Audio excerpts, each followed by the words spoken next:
Good morning, everyone. I'm Alicia Shelley, HR Office Manager at Rocket City HR Consulting in Madison, and I'm interviewing CEO Samantha Brinkley and HR Business Advisor Micah DeMaria today. Samantha and Micah will be sharing their HR expertise as it relates to coming back from COVID as businesses regroup and start back to work in the new normal. Samantha, let's start by asking about legal considerations of the return to work. What do businesses need to know?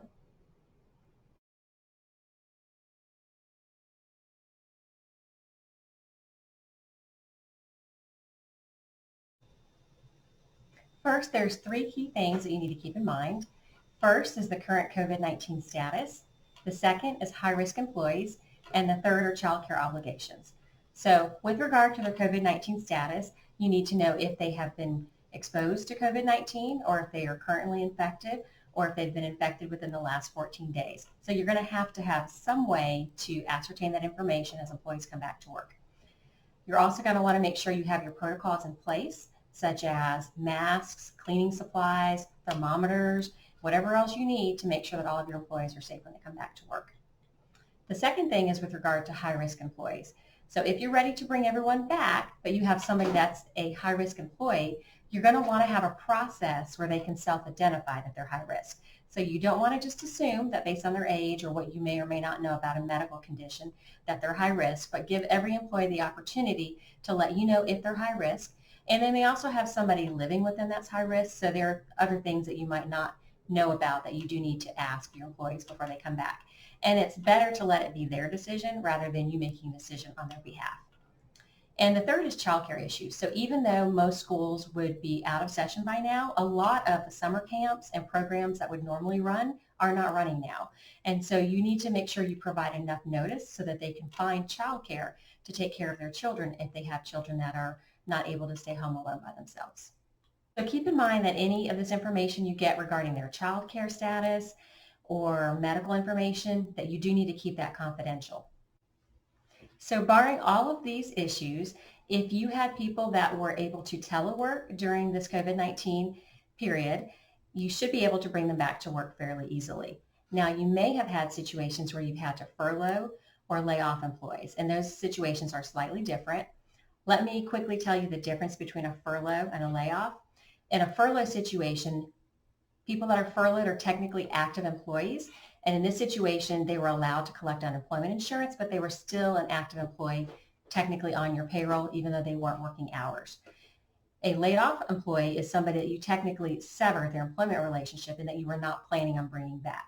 So if you're bringing either of those back, there are certain steps that you need to take in order to make sure that they are brought back completely and that the state is notified so that they can impact their unemployment compensation. So be sure in either a furlough or a layoff case, if you're bringing your employees back, that you put it in writing. You put in writing the date that you're bringing back and the reason, and you will need that for future.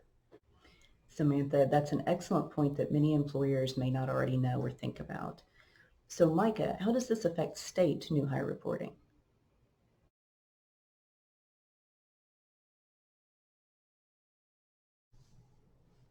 Since we treat our returning employees after the layoff as new hires, we also have to do the state new hire reporting.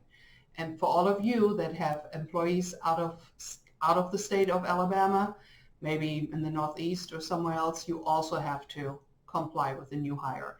That means you fill out all of the information again.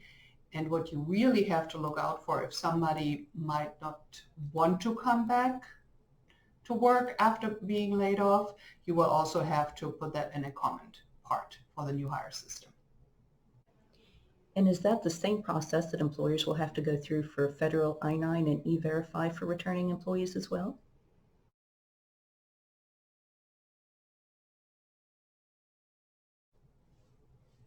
For E-Verify and the I-9, what you only need to do if your employee has already an I-9 in the past 3 years, you fill out section 3 on the I-9, just write it on the paper, but do not reopen a new case in E-Verify. Samantha, what other legal considerations are there?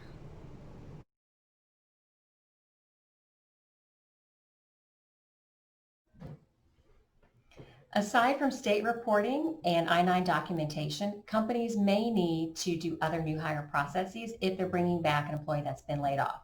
So if a company is required to do background checks and drug testing, they may need to do those again when they recall their previous employees that were laid off. It's also a good idea to have employees review their W-4 form.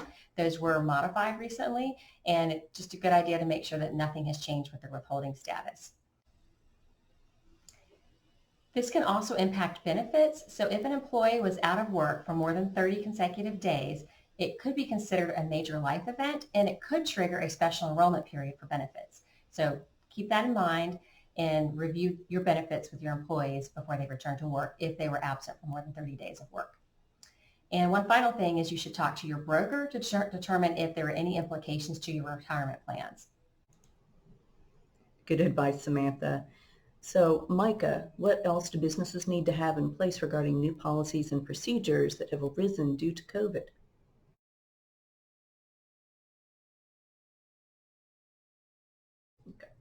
Well, Alicia, that's a really good question about the handbooks, because handbooks need to be reviewed anyhow, but especially after the current challenge we had, we should look at some policies about teleworking, coming back to work. Some of the regulations the CDC actually put out there, maybe you can put something in the handbook about this. Leave policies, PTO, was it handled the right way? All of this should be reviewed and maybe rewritten. And what is really important, hand the handbook back to your employees and have them sign it again. Thank you, Micah. That's a great segue into our next topic, workforce planning. So, Samantha, what is the most important thing that we should know about the reality of bringing workers back?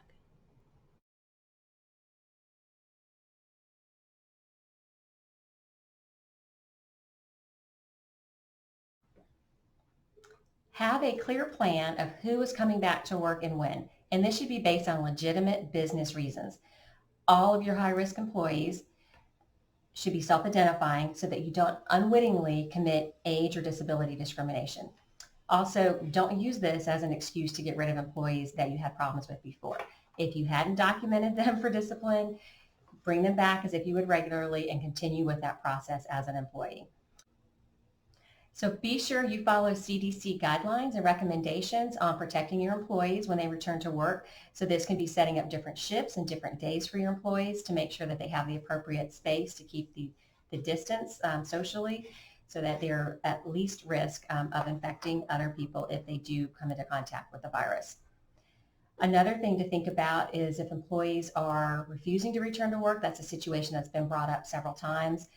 What you need to do is put into writing that you are calling them back to work after you've already notified them verbally. Let them know that this is the date you're expecting them to come back from a recall. Make sure you give them enough notice in order to come back. And if they refuse to come back to work and they've missed 3 full days of work, you can then consider that they have job abandoned, and they are then considered a resignation. You'll follow that up with a letter to them saying that you consider that they resigned from their position, and this will protect you in an unemployment compensation case. If an employee is not wanting to come back to work because of a valid issue regarding their health, the health of an immediate family member, or a child care situation, be sure you take a look and make sure that they're not eligible for a paid family leave or the Extended Family Medical Leave Act provisions under the EFMLA or Family First Cares Act. So if your employees are raising valid concerns regarding safety, they might be protected under OSHA and or the National Labor Relations Act, even if your organization is not unionized. So you need to make sure that you're taking the appropriate safeguards to protect your employees and that you're communicating those to your employees. Is there any advice that you'd like to add to that, Micah?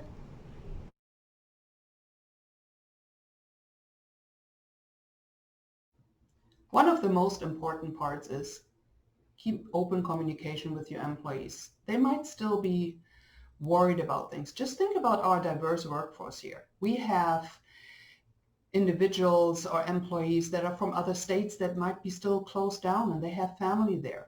They might have family here from out of state and have to take care of them, and they never had to do that before.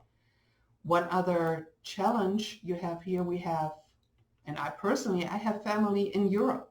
We do not know what is going on there. So it's really important that you understand what is going on with your workforce and help them understand, and maybe have ways to support them to still care for family members that are not right here.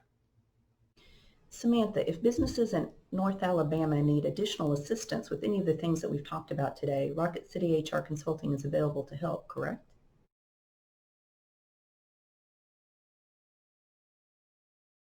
Yes, we absolutely love to help businesses and partner with them to solve their COVID-19 related issues and any other HR related issues. And we're not limited to just North Alabama. Our team is comprised of highly experienced, nationally certified HR experts, and we can help with workplace issues in any state in the United States. So please reach out to us, especially if you have businesses or business locations that are in any of the other states. We have experience with handbooks, and we recognize that the laws may be different in different states. So we can help you manage all those laws and make sure that you're compliant with all of them. If you have any questions not addressed by today's presentation, please call us at 256-272-9555 or visit us at rocketcityhr.com. Thank you for your time.